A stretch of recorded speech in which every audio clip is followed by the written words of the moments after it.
d'enregistrement. Ok, donc on va commencer par le B à bas. Donc le B à bas, c'est-à-dire, bon, la définition des espaces vectoriels. Et bon, je vais en parler un peu. Je vais en parler un peu. Bon. Voilà, donc c'est quoi un espace vectoriel en fait? Voilà, c'est quoi un espace vectoriel? On va commencer par là. Okay. On commence par le début en fait. On parle la notion de ce que c'est qu'un espace vectoriel. Ok. Donc un espace vectoriel, c'est juste la formalisation de ce que vous faites déjà sur les vecteurs du plan, par exemple. Donc habituellement, vous définissez les vecteurs du plan comment? Donc, avec les vecteurs du plan, qu'est-ce que vous faites? Quand vous avez deux vecteurs, souvent en géométrie, quand vous avez deux vecteurs, vous pouvez faire leur somme. Quand vous prenez un vecteur, je vais schématiser, quand vous prenez un vecteur et un autre vecteur, vous pouvez faire leur somme, mais ça donne un vecteur.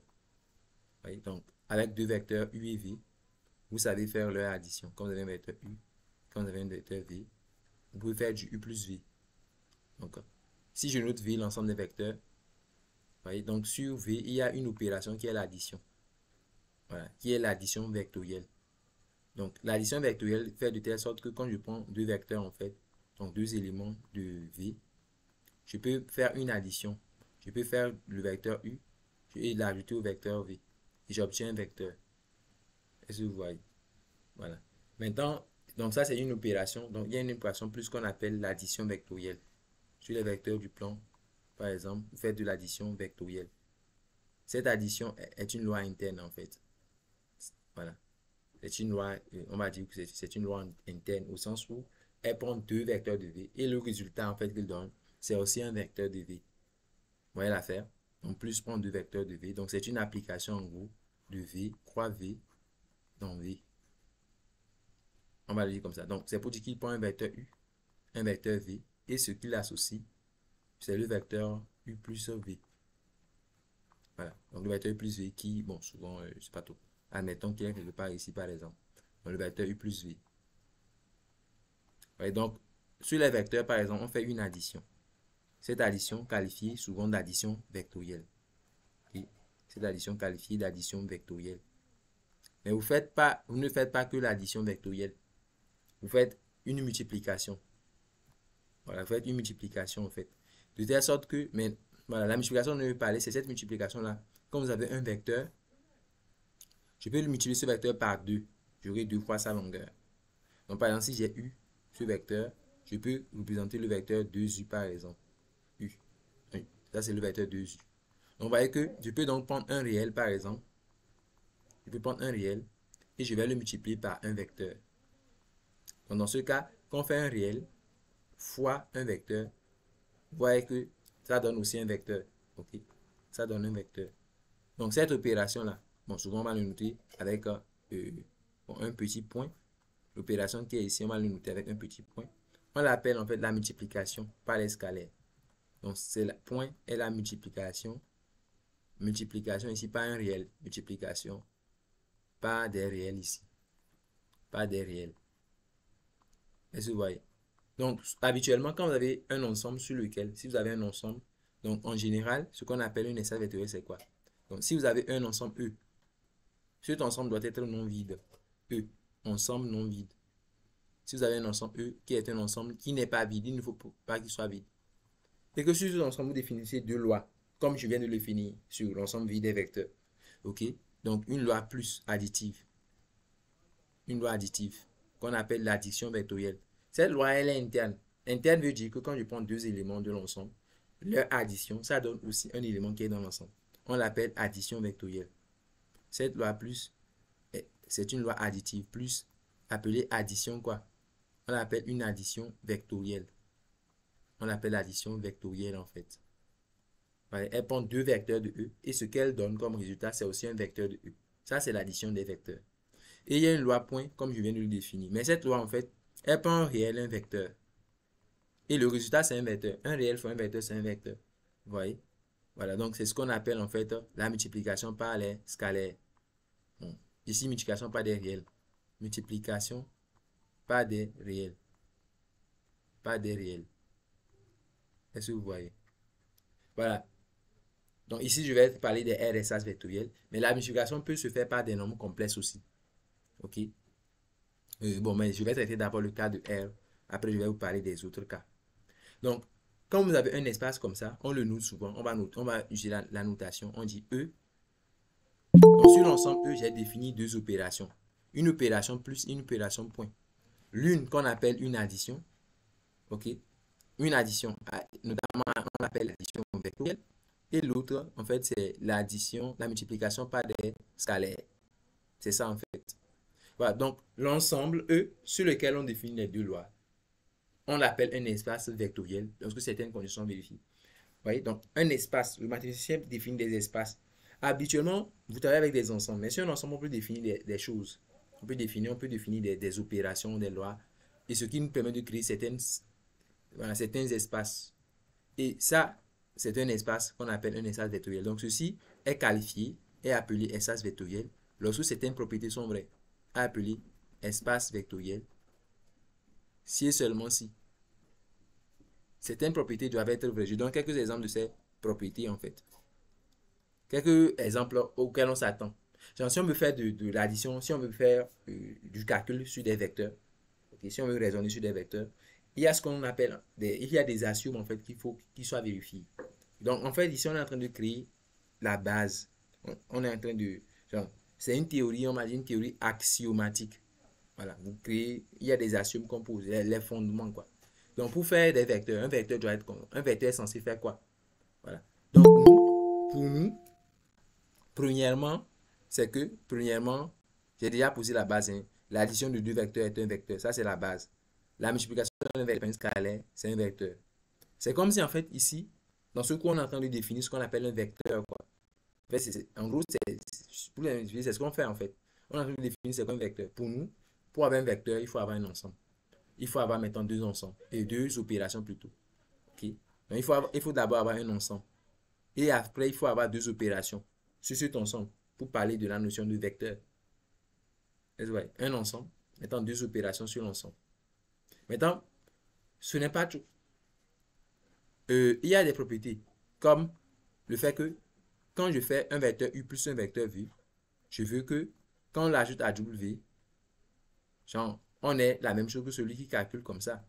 C'est cette propriété qu'on appelle l'associativité. On veut ça. C'est naturel d'exiger ça. Genre, il y a des choses naturelles qu'on veut. Okay? Quand vous travaillez avec des vecteurs, il y a un vecteur qui est le vecteur nul. Okay? Il y a un vecteur qu'on appelle le vecteur nul. Naturellement, on veut ça aussi. On veut qu'il y ait un vecteur qui soit nul. Le vecteur nul, c'est ce vecteur en fait qui est neutre, qui n'agit, qui ne fait rien pour l'addition. Donc, quand on fait du U plus du vecteur nul, ça fait du vecteur nul plus U. Et ça fait quoi? U. Donc, on va dire qu'il existe un élément. OK? Donc, on va dire qu'il existe un élément de E qu'on appelle le vecteur nul et qui correspond à ça. Donc, il faut qu'il existe un élément comme ça. Il existe un vecteur nul dans E tel qu'on est ça.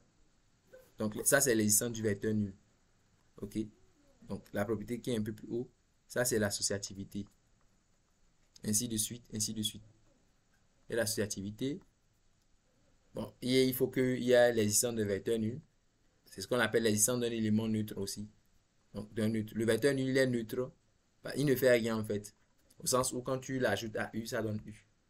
Donc, le vecteur nul plus U, c'est U. Le U plus le vecteur nul, bon, c'est U. Voilà. Donc, pour avoir un espace vectoriel, il faut, vous voyez, ça fait plusieurs conditions. 1, 2, 3. Troisième condition, il faut que chaque vecteur ait un symétrique. Vous savez, quand vous travaillez avec des vecteurs, souvent, quand vous avez le vecteur U, il y a aussi le vecteur moins U. Quoi. À chaque vecteur, il y a un symétrique. C'est-à-dire que quand vous ajoutez les deux, ça fait le vecteur nul en fait. Donc, à chaque U, il y a un moins U. Donc, on veut qu'à chaque U, il existe un vecteur U', tel que U plus U' fait quoi? Ça fasse le vecteur nul. Et que U' plus U aussi, ça fasse le vecteur nul. U' est noté moins U. On l'appelle, voilà, le symétrique de U.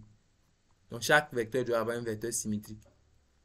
Donc, il y a beaucoup de choses en fait qu'on exige pour avoir un espace vectoriel. Il y a la commutativité qu'on exige. On exige que quand on fait U plus V, ça donne V plus U. Cette propriété, c'est la commutativité. Genre, bon, ce sont des propriétés qu'il faut vérifier systématiquement si on vous demande de montrer qu'un espace est un espace vectoriel. Voyez? Donc, pour avoir un espace vectoriel, il faut avoir tout ça. Ce sont des propriétés naturelles que vous connaissez en fait depuis fort longtemps. Maintenant, voilà, c'est ça qu'on résume en fait dans un ensemble de propriétés. Voilà. Et quand un ensemble, dès qu'un ensemble est muni de deux lois, plus et point, vérifie cet ensemble de propriétés, il sera qualifié d'espace vectoriel. Si je compte bien, ils sont au nombre de 8. C'est vraiment beaucoup. Il y en a 8 pour avoir un espace. Voilà. Donc, c'est une structure très riche. Et dans les quatre premiers, c'est ce que moi je viens de laisser. Les quatre autres, puisque je n'ai pas encore donné de propriété qui assurent la multiplication. Les quatre autres, c'est ceux qu'on a donné dans votre cours, comme ceci, par exemple. Ça, c'est les quatre autres. Donc, c'est une série de quatre propriétés, quoi. OK?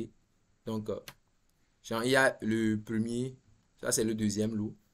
Et il y a un premier lot, en fait. Le premier lot. Le premier lot, il est composé de A, de B, C, D. Et le deuxième lot aussi, de A, de B, de C et de D. Et je vais renuméroter pour que ce soit conforme. OK?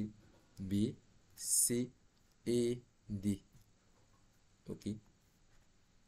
Donc, en fait, les propriétés qu'on exige en deuxième position, c'est aussi simple. Hein. Ce sont des choses tout naturelles.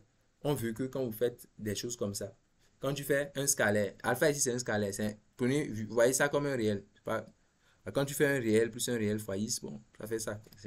On parle de distributivité. Vous voyez? C'est comme si le alpha s'est distribué. Alpha x, bêta x, c'est une sorte de. On va dire que le plus se distribue sur quoi? Plus se distribue sur point. Sur la loi de multiplication. En fait, parce que c'est alpha plus bêta, point x en fait. Donc voilà, le plus, c'est à moins que c'est point qui s'est distribué. C'est point plutôt qui s'est distribué, non. C'est lui qui est vu. Il était là une seule fois, ça s'est distribué. C'est plutôt point qui s'est distribué sur plus. Point se distribue sur plus. Ok? C'est le point qui se distribue sur quoi? Sur le plus.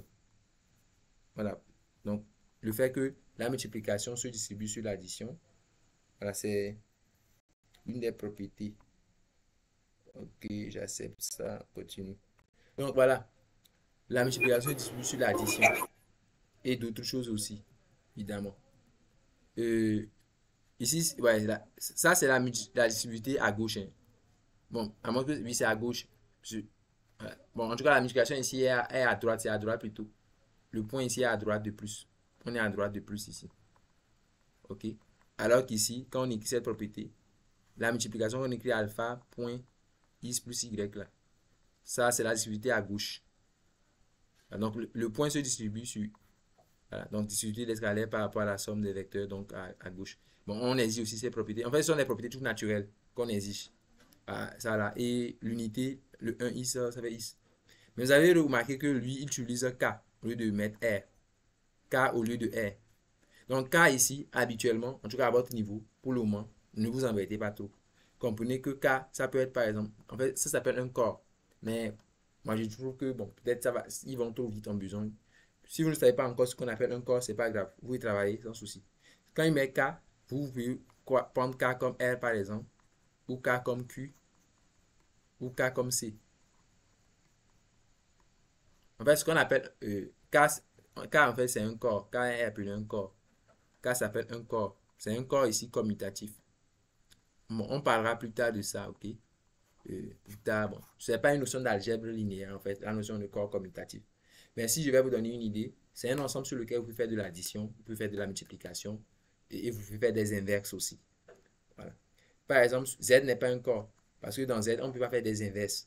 Genre dans Z, il y a 2 dans Z, mais 1 sur 2, l'inverse de 2. Bon, c'est pas dans Z, vous voyez. Z n'est pas un corps. Donc, bon, en tout cas, c'est juste ça l'idée. Souvent, quand vous parlez, il va mettre du corps, un cas quelconque. Bon, souvent, c'est R que vous prenez pour travailler. En gros, pour un espace vectoriel, vous voyez, c'est juste ça. OK? Depuis le lycée, si on posait la question, c'est quoi un vecteur? Vous allez dire quoi? En fait, vous n'avez rien à dire. Parce que c'est quoi un vecteur? Ouais, vous ne savez pas ce que c'est qu'un vecteur en fait. Mais vous dites vecteur, vecteur, vecteur, vecteur, vecteur. Voilà, tantôt vous êtes dans R3 pour de vecteur. Nous, on veut, en fait, ici, on veut généraliser la notion de vecteur. Ce que vous faites sur les vecteurs, là, on veut généraliser ça. Et donc, en gros, la première partie du cours, en fait, ça répond à la question, c'est quoi un vecteur? Je vais dire ces axiomes-là, en fait, ça permet en fait de répondre à la question, c'est quoi un vecteur? c'est quoi un vecteur? Donc maintenant, vous pouvez répondre à la question, c'est quoi un vecteur?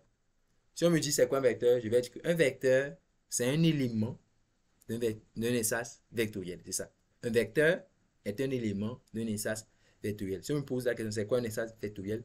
Je dis que c'est un ensemble sur lequel on définit deux lois, une addition, une multiplication, une addition interne, une multiplication externe, telle que l'addition et la multiplication vérifient certaines propriétés, qui sont ces 8 propriétés comme je l'ai cité. Quand ces 8 propriétés sont vraies dans l'ensemble en question, on dit qu'on est face à un espace vectoriel. C'est ça un espace vectoriel. C'est very simple quoi. C'est un espace vectoriel. C'est ça. Donc la réponse à la question c'est un vecteur. Un vecteur, donc c'est un élément de quoi? Un vecteur est un élément d'un espace vectoriel. Un vecteur c'est juste un élément. Pardon, monsieur Gillas. Oui. Vous avez dit tout à l'heure que la multiplication est externe. Oui, la multiplication est oui. En fait, quand on met multiplication externe, ça veut dire que bon, une loi externe, c'est une loi comme ça ici. Hein. Bon, en tout cas, le K qui est le root de R, donc croix E, donc E, on l'appelle loi externe. Fait qu'il prend un vecteur, il prend un U. On l'appelle une loi externe. Bon, c'est pour dire que il ne prend pas, c'est pas de E croix E dans E. K croix E dans E, on dit qu'il est externe. Mais on reste toujours dans E. Hein. C'est par rapport au fait qu'on a changé, ici ce n'est pas E quoi. C'est par rapport, je pense bien que c'est par rapport à ça qu'on appelle le fait que ça soit différent de E. C'est ça qu'on appelle en fait une loi externe. Mais ça reste dans E quoi? Oui, mais on reste dans E quand même. Voilà. Ok, merci. Ok. Un vecteur est un élément d'un espace vectoriel, c'est ça. Donc, en gros, à votre niveau, si on me demande de montrer qu'un espace est un espace vectoriel, en fait, c'est tout ça qu'il faut faire. Ouais, c'est beaucoup. Mais il y a des espaces vectoriels classiques qu'il faut connaître. Naturellement, il y a des espaces vectoriels classiques. Quelques espaces vectoriels classiques. Quelques espaces vectoriels que j'ai encore dû forcément connaître. Quelques espaces vectoriels classiques. Bon, déjà, le pourquoi moi je dis que même depuis la classe de, c'est pas trop, hein, la classe de troisième au plus, vous avez déjà parlé de l'ensemble des nombres réels en troisième, je pense. Ouais. Si je ne me trompe pas, hein, l'ensemble des nombres réels, c'est en classe de troisième, déjà au niveau de troisième, vous commencez pas à faire des choses comme ça. En tout cas, au collège, parlait déjà de l'ensemble des nombres réels. Vous savez, l'ensemble grand R, dans l'ensemble grand R, il y a une addition, l'addition des réels et la multiplication est un espace vectoriel. C'est-à-dire, il vérifie tout ce que je viens de raconter. J'ai un grand R là, avec ces lois, addition, multiplication, c'est un espace vectoriel. Parce qu'il vérifie toutes ces propriétés-là que j'ai données. Genre même, c'est-à-dire un espace de scalaire, c'est un espace vectoriel, quoi. C'est ce que je suis en train de dire. En fait. R plus moins, en fait, c'est un espace vectoriel. Parce qu'il vérifie tout. Donc, 3 est un vecteur, 4 est un vecteur, 5 est un vecteur. C'est un vecteur de R. Vous voyez, même les scalaires sont en fait des vecteurs au final, puisque R plus est un espace vectoriel. Parce que, bon, quand je dis c'est un espace vectoriel, il vérifie tout ce que j'ai raconté. Hein. Genre X plus Y plus Z, l'associativité, ça vérifie tout. Il y a, toutes les propriétés sont là. Ok, bon, mais c'est un exemple trop trivial. Si je prends par exemple du R2, là, il faut définir les choses. Vous devez savoir que le plus ici, c'est pas le plus. Ça, c'est le plus. Ici, c'est le plus de R2. Le plus de R2, c'est différent du plus de R. On va clarifier les choses déjà. Le plus que vous faites sur R2, ce n'est pas le plus que vous faites sur R. Ce n'est pas la même chose. Ok? Donc, il faut définir le plus. Donc, sur R2, comment on définit le plus? Donc, définition du plus. Définition du plus et du point de R2. Comment on fait la définition? Donc, du plus et du point de R2. Ok? Donc, en fait, dans R2, il y a les couples de vecteurs. On définit le plus comme ce que vous faites habituellement. J'entends un vecteur X1, X2 de R2. Ok? Bon, et vous avez un autre Y1, Y2 de R2. Le plus est juste défini par le fait que tu prends. La somme se fait composante par. C'est juste ça. Tu prends la première et la première et tu constitues X1 plus Y1. De la même façon, tu prends les deux autres. Ceci et ceci. Vous obtenez quoi? X2 plus Y2. Et en fait, c'est ce couple-là. C'est comme ça qu'on définit le plus de R2. On définit le plus de R2. Vous voyez que celui-là, c'est un élément de R2. Celui-là, c'est un élément de R2. Et le résultat aussi, il a deux composantes. Donc, c'est une bonne définition, puisque c'est interne. C'est comme ça qu'on définit le plus de R2. Comment définir la multiplication en fait de R2? Simple. Donc quand tu as un scalaire alpha, tu as un vecteur is1, is2. On va donc définir ça par le fait que tu multiplies juste les composantes en fait. Donc on définit ça comme alpha is1, on multiplie les réels quoi. Voyez, donc le alpha ici c'est un élément de, vous devez le voir comme dans grand R. Celui-là il est dans grand R2. Okay? Donc le résultat est dans grand R2. Ok. Voilà. Ok. Donc vous voyez que c'est bien le parce que ça prend un réel, un vecteur, il multiplie, il a un vecteur, donc c'est bien défini en fait. Vous voyez. Donc, si vous voulez vérifier qu'on est certain d'abord, il faut définir bien les lois, il faut bien connaître les lois. Donc ici, c'est comme ça on définit le plus de R2, et c'est comme ça on définit le point de R2. Vous voyez. Et on peut montrer que l'ensemble, que l'ensemble R2, muni des lois précédentes, est un espace vectoriel. Ok, est un espace vectoriel. Bon, ici, je vais préciser est un R espace vectoriel. Je le dis comme ça. On met R-espace vectoriel. En fait, quand on précise ça de R, c'est pour dire que c'est l'ensemble dans lequel les scalaires sont pris. Genre, ceux qu'on prend, les alphas là, sont pris dans grand R. Si les alphas étaient pris dans grand C, on dirait que c'est un C espace vectoriel. En général, si les scalaires sont pris dans K, on parle d'un K espace vectoriel. Donc, c'est ça. Ça, c'est juste l'espace des scalaires, ce que j'appelle les scalaires. Donc, les scalaires, c'est ce qu'on prend pour multiplier les vecteurs ici. L'espace des scalaires. Okay. Voilà, donc R de plus moins, voilà, c'est un R espace vectoriel. Et si vous le prouvez, c'est simple en fait. Si tu veux le prouver, tu vas montrer tout ce que j'ai. Je vais commencer, je vais faire tentative de preuve. Voilà, en tout cas, esquisse, c'est une esquisse de preuve. Je ne vais pas pouvoir, parce que vous m'envoyez, ça fait 8 propriétés. Hein. Si tu dois montrer en fait rigoureusement qu'un espace est un espace vectoriel, tu dois faire 8 choses. Voyez? Donc, c'est beaucoup. Esquisse de preuve. Je vais juste faire une petite esquisse de la preuve. Hein. Donc, au niveau de l'associativité, est-ce que je vais le faire, est-ce que je ne vais pas le faire? En tout cas, je vais chercher à l'écrit un peu. Au niveau de l'associativité, bon, very simple. Vous prenez 3 vecteurs U, V, W. Donc, U, vous prenez quoi? Is1, Is2. V, vous prenez Y1, Y2. Et quoi? W, vous prenez quoi? Z1, Z2. Normalement, c'est ce qu'on doit faire. Hein. C'est redondant. C'est pour ça que ça me fatigue un peu. Même. C'est parce que c'est redondant. Ça fait 8 choses. Mais ce n'est pas du tout difficile. Vous devez montrer quand vous faites U plus V plus W. Ça fait, voilà, vous savez ce qu'il vous fait pour l'associativité. Donc, vous calculez U plus V. Comme ça, plus W. Déjà, U plus V, on sait que par définition, c'est composante par composante. On sait que par définition, il faut prendre Is1 plus Y1. Et après, il faut prendre quoi? Is2 plus Y2. C'est après qu'il faut lui ajouter quoi? Le Z1, Z2. C'est ça qu'on met ensemble en fait. Donc on met ensemble, on a bien. Donc il faut mettre ensemble celui-là et celui-là. C'est ça qui donne Is1 plus Y1 plus Z1. Après il faut mettre ensemble les deux autres. C'est ça qui donne Is2 plus Y2 plus Z2. Mais ici on est dans grand R. Je veux dire que tout ça là sont des réels. Donc on est dans grand R ici, Is2, Y2, tout ça sont des nombres réels. Mais dans grand R, on sait que l'addition est déjà associative. Si je suis dans grand R, je sais que je peux déjà faire des choses comme ça. Je peux déjà écrire ça comme ça. Dans le premier, je peux regrouper Y et Z ensemble. OK. Et ici aussi, je peux regrouper quoi? Le Y et le Z là ensemble. Et puis après, je vais scinder ça encore en deux parties. Je vais scinder ça parce que la somme se fait composant par composant. Donc, vous pouvez faire l'inverse. Vous pouvez prendre ça et regrouper ça en une seule composante. Et prendre les deux autres aussi. Ça, et regrouper ça aussi en une seule composante. Bon, c'est Y1 plus Z1 si je ne me trompe pas. C'est Y1 plus Z1. Vous regroupez ça aussi en une seule composante en fait. Vous faites l'affaire.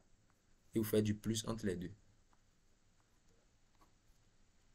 Maintenant, la chose est que, voilà, ça là c'est Is1, Is2. Et l'autre c'est, ça là, je peux l'écrire en fait comme la somme de deux choses. Il y a Y1, Y2. Je regroupe aussi quoi. Je prends celui-là et celui-là. Après, je prends ça et ça. Donc, je prends maintenant Z1 et quoi? Z2. Vous voyez l'affaire? Voilà. Et là, vous obtenez U plus. Ça fait U. Ça, c'est U. L'autre, c'est quoi? V plus quoi? Ça, c'est U. C'est ce que j'appelle initialement U. On va voir qu'au final, que je suis parti de ça. Je l'ai calculé. Je suis arrivé à l'autre. C'est ça l'associativité. Ça veut dire que là, voilà, c'est comme ça on va démontrer l'associativité en fait. Je viens de montrer que le plus est associatif. Donc, j'ai montré la preuve. Genre, en fait, il y a 8 cellules de propriété. Donc, si vous voulez faire la preuve, vous commencez par, genre, la grande partie, la première partie, la première série de propriété. Ça, c'est le A de la première série de propriété qu'il faut montrer pour avoir un espace vectoriel, en fait. À faire, c'est un peu lourd, mais bon, ça, c'est la première partie qu'il faut faire. Voilà. Et il y a une deuxième partie qu'il faut faire. Bon, non, ça, c'est le A. Maintenant, le B. Le B, je pense, c'est l'existence d'un vecteur nul. Oui. Donc, pour trouver un vecteur nul, c'est simple, en fait. Regardez, si vous prenez U qui est is1, is2, quel vecteur vous l'ajoutez? Vous l'ajoutez quoi pour avoir lui-même? Combien vous l'ajoutez pour avoir lui-même? Pour avoir is1, is2 encore. Vous voulez ajouter quoi? Quels sont les composants que vous choisissez? Is1, is2 plus quoi va donner is1, is2? Vous choisissez 0, 0. 0, 0. Oui. Donc ça, c'est le vecteur nul. Ça veut dire que le vecteur nul, c'est 0, 0. De la même façon, quand vous faites, genre, je veux dire que si tu prends U égale à ça, voilà, bon, je vais un peu. Donc ce que je suis en train de dire, c'est que, voilà, quand vous faites ça, on a ça. Bon, on va l'écrire comme ça. Voilà. Oui. Ça veut dire que celui-là, c'est le vecteur nul, en fait. De la même façon, si tu fais du 0, 0 plus 1, 2, tu obtiens aussi, voilà, tu obtiens aussi 1, 2, quoi. Tu vas faire la somme, en fait, comprenons. En fait, tu fais du 0, parce que quand tu fais 0 plus is1, bon, c'est is1. Quand tu fais 0 plus is2, c'est is2, quoi. Donc, voilà. Ça veut dire que le vecteur, l'élément neutre, genre le vecteur nul ici, c'est 0, 0. C'est lui le vecteur nul. Si vous voulez avoir des symétriques, donc ça c'est le B. Le C, on a dit que chaque vecteur doit avoir un symétrique. Donc si tu prends un U qui est is1, is2, le symétrique c'est quoi? C'est l'élément que tu lui ajoutes pour avoir le vecteur nul. Donc is1, is2, tu lui ajoutes quoi? Qu'est-ce que tu ajoutes à is1, is2? Quels sont les composants que tu ajoutes pour avoir le vecteur nul? 0, 0. Tu lui ajoutes quoi?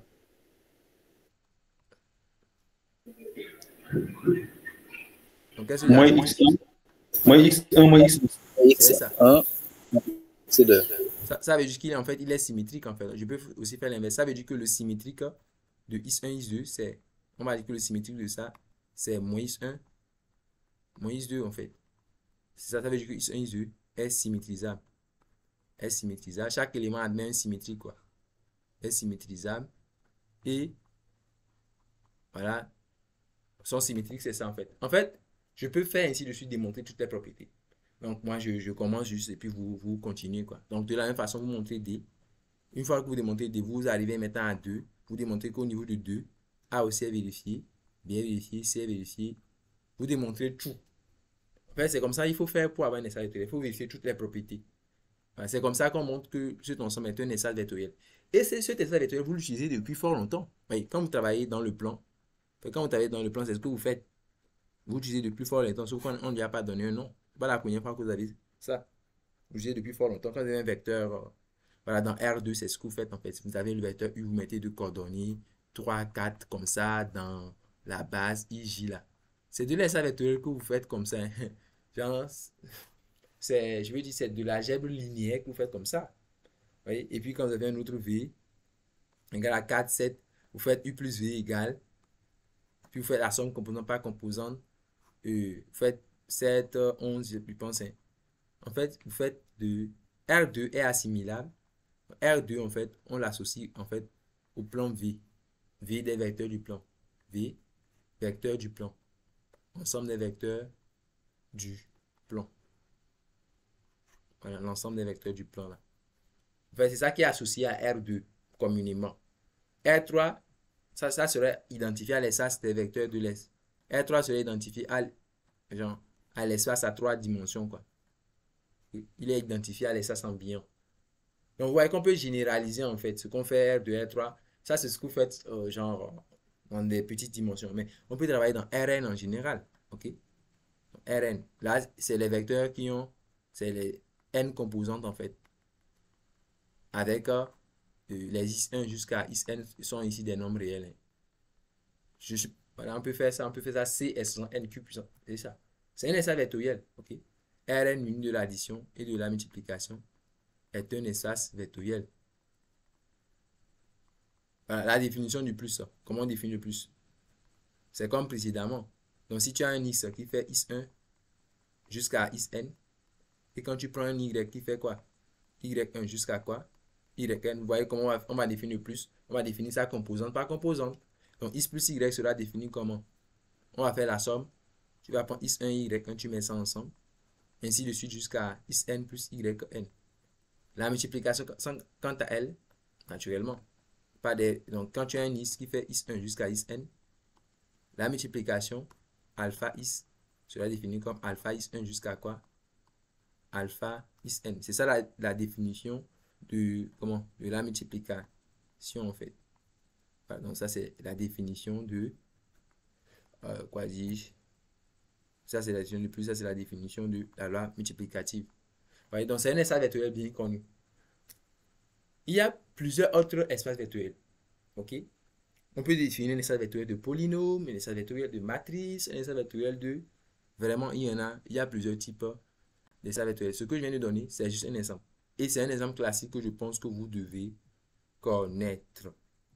Exemple classique à connaître. Donc, on peut déjà quand même lire les exemples que vous avez dans votre cours. Ok? Et peut-être s'il y a à commenter, je vais commenter. S'il y a à commenter, je commenterai. Okay. Vous pouvez avoir un espace vectoriel de n'importe quoi. Hein. Voilà. L'intérêt de la généralisation, c'est que si vous, en tant que vous êtes par exemple un algébriste, mais vous êtes un probabiliste, genre vous êtes un mathématicien qui est spécialisé en probabilité, mais un mathématicien qui est spécialisé en analyse, ok, vous allez peut-être rencontrer des espaces vectoriels. En analyse, par exemple, il est possible d'aller très fréquemment, on fait face à des espaces vectoriels. Et donc, on va utiliser les propriétés de l'algèbre linéaire.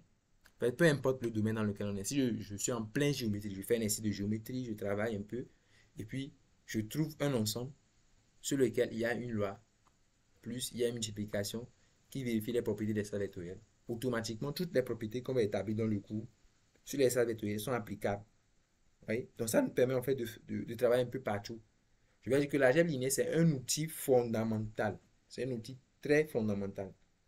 Il ne faut pas blaguer avec. Quand on voit les trucs de, par exemple, machine learning, intelligence artificielle et tout ça qui vient, c'est basé sur l'algèbre linéaire. C'est très important.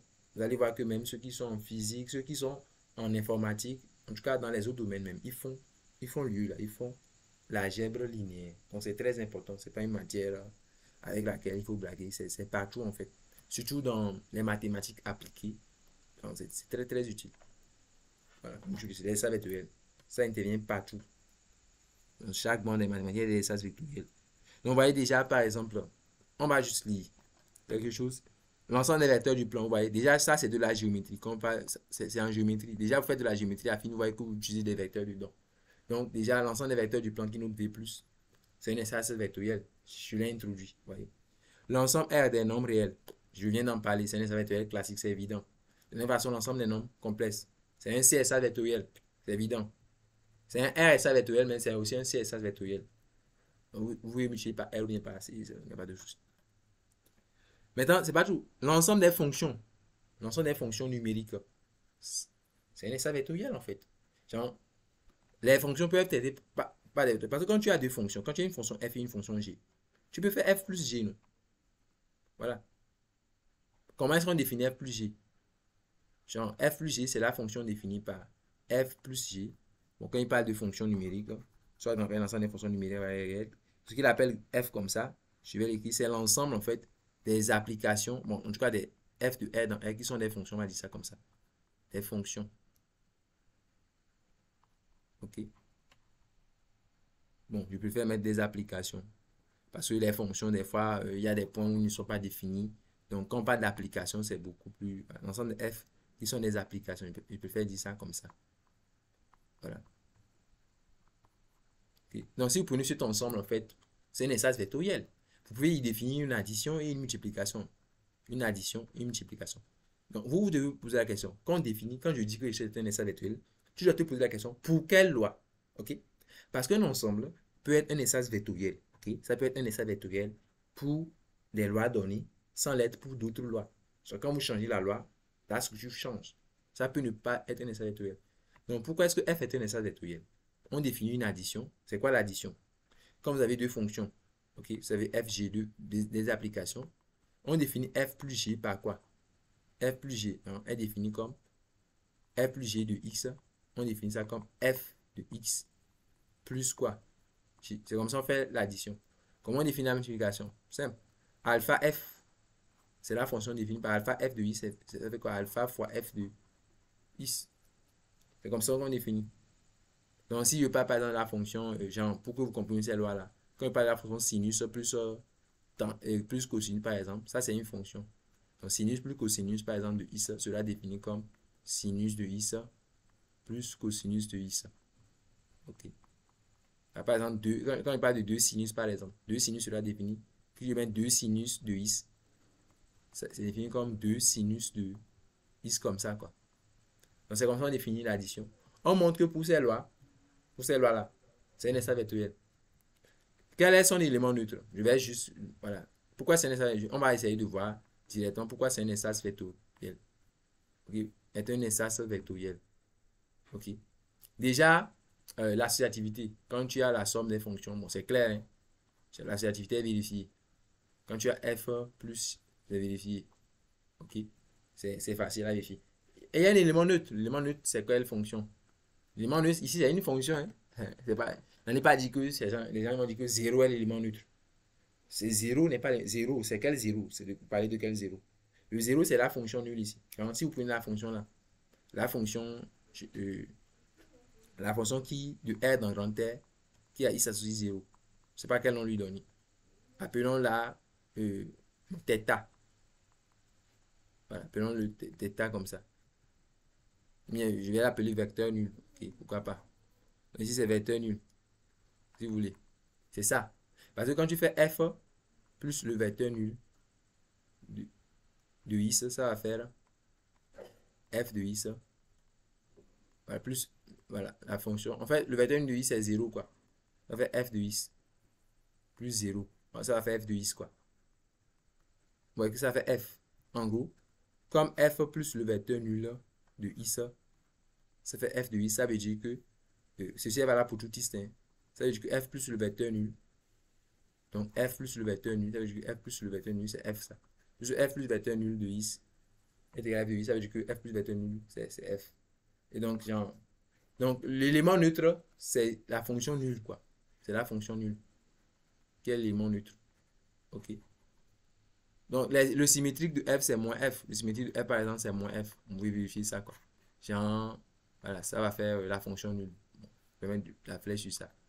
Bon, des fois, on va mettre le 0, on va mettre 0 indice f. Quand on met 0 indice f, c'est pour dire que c'est le 0 de f. Voilà. Donc, il ne faut pas confondre le 0 de f avec les autres 0. Le 0 de f est une fonction. Le 0 de grand f, comme ça, ici, c'est... Donc, vous voyez que cet espace, bref, c'est un espace vectoriel, vous pouvez le démontrer. Ok. Et quand on parle des fonctions, souvent, c'est en analyse. Genre, vous voyez, c'est ce que je disais. Vous faites de l'analyse et utiliser des espaces vectoriels. Oui, en pleine analyse, on utilise de l'algèbre. Vous voyez? C'est ça l'importance de ça, en fait. Ça nous permet de faire beaucoup de choses. Les polynômes, considérer un espace vectoriel, il y a beaucoup d'espace sur les espaces vectoriels. Oui. Allô? Oui, allô? Alors, on ne voit pas votre écran. Vous ne voyez pas mon écran? Oui. C'est pas un problème de connexion. Quelqu'un d'autre est dans la situation? Si nous voyons l'écran, peut-être c'est sa connexion qui n'est pas bonne. Ouais, ouais. Ah, d'accord.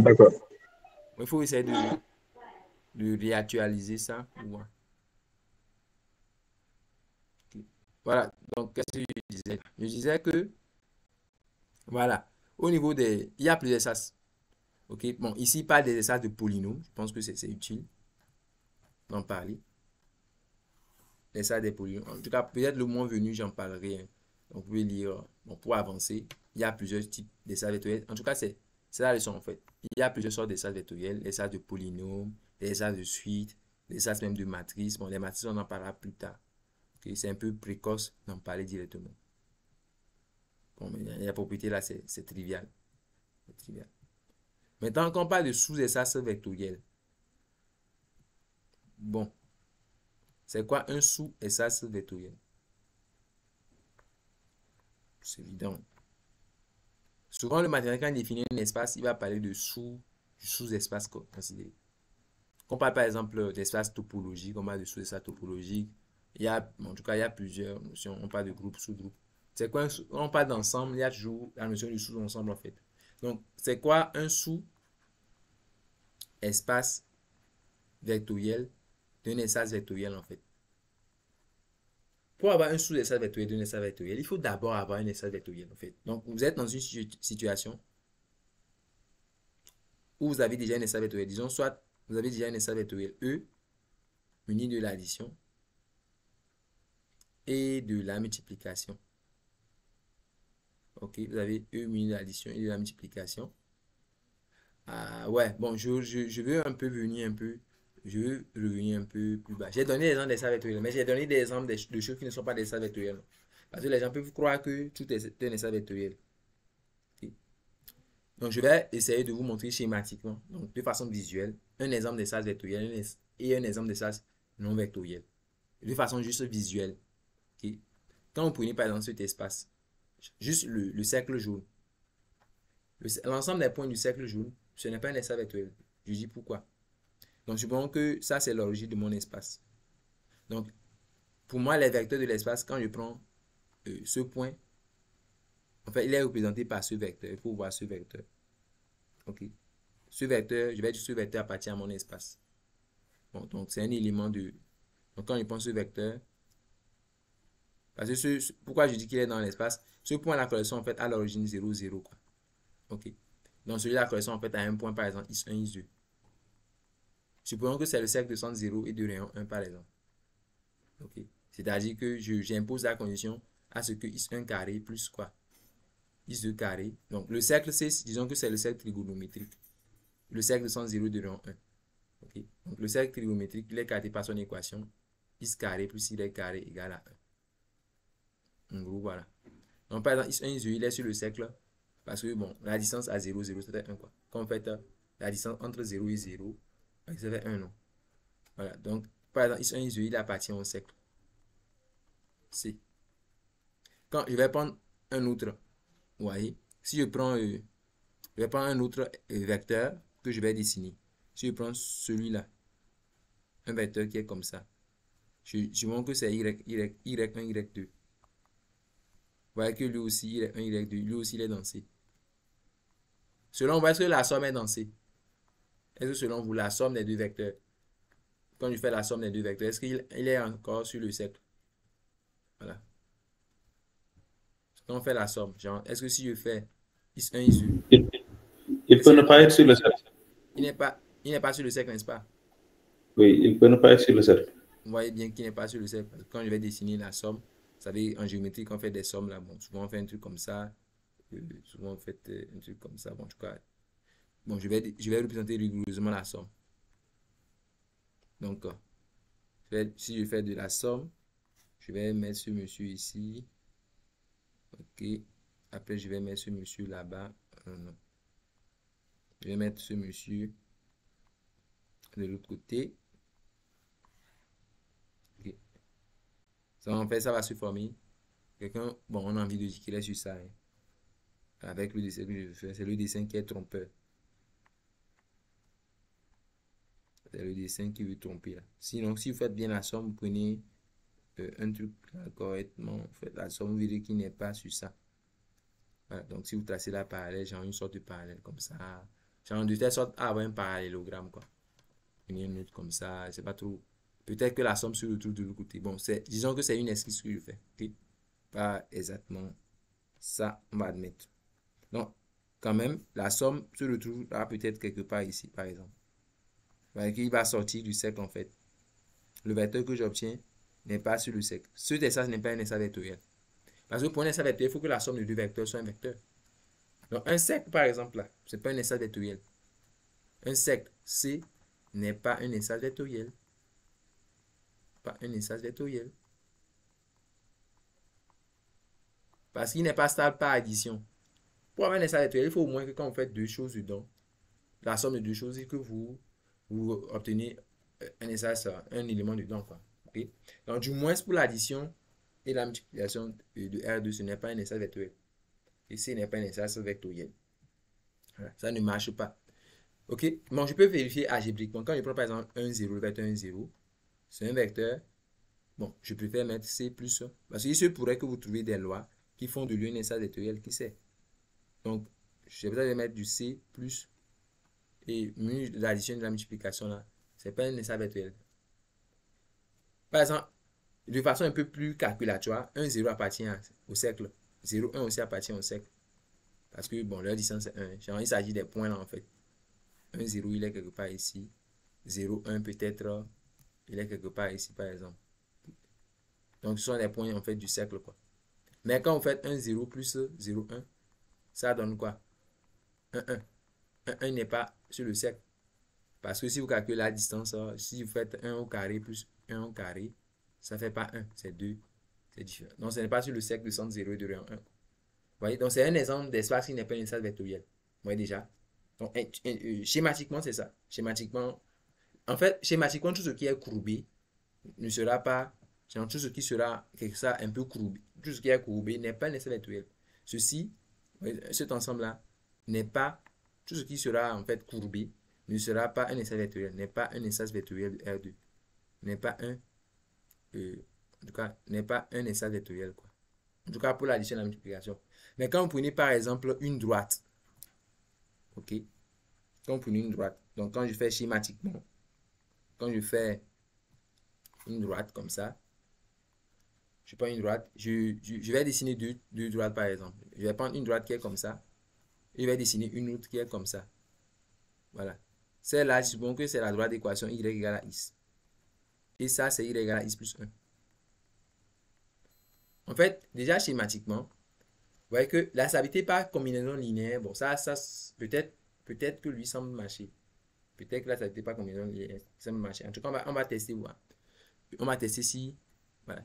Bon, en tout cas, je vais prendre, bon, y égale à x plus 1. Oui. Donc ici, c'est l'origine, c'est le 0, 0 ici. Si vous prenez x1, x2, genre ce vecteur-là, ça correspond à x1, x2, ça. Vous prenez un autre vecteur. Donc un autre, par exemple comme ça, y1, y2. Vous voyez que la somme est dedans. Parce que comme ils vont dans la même direction, quand vous allez sommer, vous allez obtenir un vecteur qui va, peut-être vous allez obtenir, en sommant, vous allez trouver un vecteur comme ça, par exemple. Qui sera en fait, donc supposons que le premier c'est i ça, et que le second c'est le vecteur. Bon, je n'ai pas la peine que je donne un nom aux équations. Et que le second c'est le vecteur y. Bon, peut-être avec les couleurs que j'ai utilisées, le dessin n'est pas totalement lisible. Voilà, donc je vais effacer les équations même. Je n'ai pas besoin ici. Donc je dis que quand vous prenez un vecteur, un premier vecteur, ici vous voyez que si vous prenez, les vecteurs doivent être toujours attachés à l'origine. Donc si vous avez un vecteur comme ça, un U, et quand vous avez un autre vecteur, un autre vecteur, un V, vous voyez que la somme de U et V, ça va donner un vecteur qui va dans la même direction. Ça va donner un vecteur comme ça. Un U plus V comme ça. Il y a la stabilité par combinaison linéaire. Donc, lui, il n'y a pas de problème. Bon, je vais effacer l'autre espace pour le moment. Celui-là. Les vecteurs, quand on les représente, il faut les rattacher au genre, au vecteur nul, quoi. Donc, par contre, si je prends genre, si je décale un peu juste de l'origine. Si je décale un peu de l'origine, je prends une droite comme ça. Et que vous preniez un vecteur, c'est pas trop, hein, premier vecteur U comme ça, par exemple. Et le second vecteur, non, bon, les vecteurs là, je dis que je vais toujours les rattacher à l'origine, c'est ce que je viens de dire. Ici, l'origine, c'est 0, 0. OK? Donc, si je prends un vecteur, si je prends le vecteur U ici. Donc, vous voyez, c'est vrai, je vais relier ça à un point, je prends un point ici, puis je relie. Donc, le vecteur U là, lui, il est comme ça. Vous voyez, il y aura il y aura un souci. Genre, si tu prends un U là-bas, tu prends le V ici. Que U plus V, bon, c'est pas forcément sur la droite. Quand tu fais du U plus V, tu vas sortir. Voilà. Donc, c'est pas trop là où ils sont. Donc, je mets le U ici. Donc, quand on fait la somme, le U plus V, bah, peut-être ça va donner un vecteur quelque part ici. Ça, c'est du U plus V. Vous voyez qu'il n'est pas sur la chose. Je vais même dire que si la chose même n'est pas courbée, Genre, les espaces courbes déjà ne sont pas des espaces vectoriels. Pour moi, je les vois graphiquement, immédiatement. Ce ne sont pas des espaces vectoriels. Mais des espaces qui ne sont pas courbes, par exemple des droites, des plans, des choses comme ça en fait, eux, ce sont des espaces vectoriels. Mais il faut faire attention. Il faut que ces espaces passent par l'origine. Il faut que ces espaces passent par l'origine. Oui, cet espace-là, il passe par l'origine. C'est pour ça que ça a bien marché. Mais cet espace ne passe pas le vecteur nul. Genre, cet espace ne contient pas le vecteur nul. Et ça, c'est dans les axiomes, en fait. Le vecteur nul, c'est ça. Et vous voyez que le vecteur nul n'appartient pas à mon espace. C'est pour ça, en fait, qu'il n'est pas un espace vectoriel. Et vous le voyez graphiquement, il n'appartient pas à delta. Oui. Donc, malgré que lui n'est pas courbe, ce n'est pas un espace vectoriel. Parce qu'il n'y a pas le vecteur nul sur ça. Mais celui-là, il y a le vecteur nul sur ça. Donc, lui, c'est un espace vectoriel. Vous voyez? C'est juste ça l'idée. Mais très bien que tout ça là, je suis en train de travailler dans un grand espace vectoriel. Donc celui-là, on va l'appeler en particulier un sous-espace vectoriel de R2. En tout cas, du plan quand même. De R2, par exemple.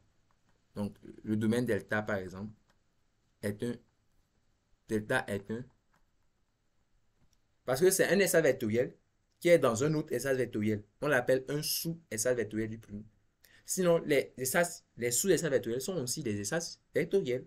Mais sauf que ce sont des espaces vectoriels qui sont inclus dans d'autres espaces vectoriels. Voilà. Donc, je vous la notion de sous-espace vectoriel. Sous-espace vectoriel. Voilà.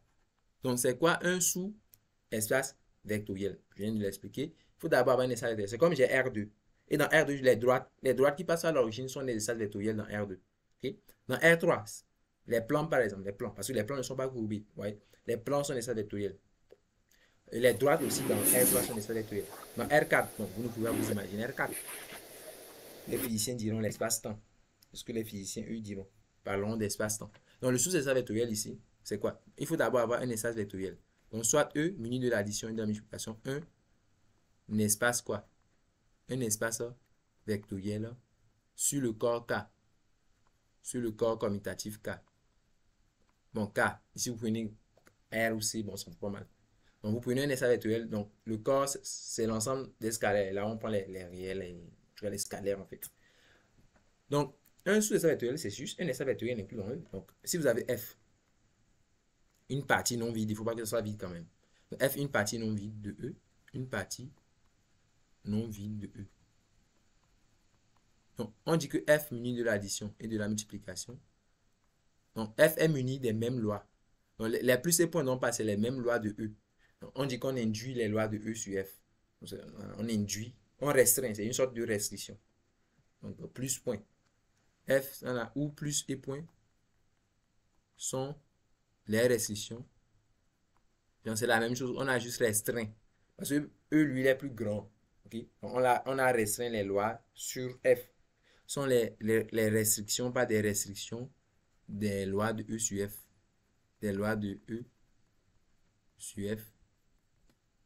F ou, voilà, ça, ceci est un sous-espace vectoriel.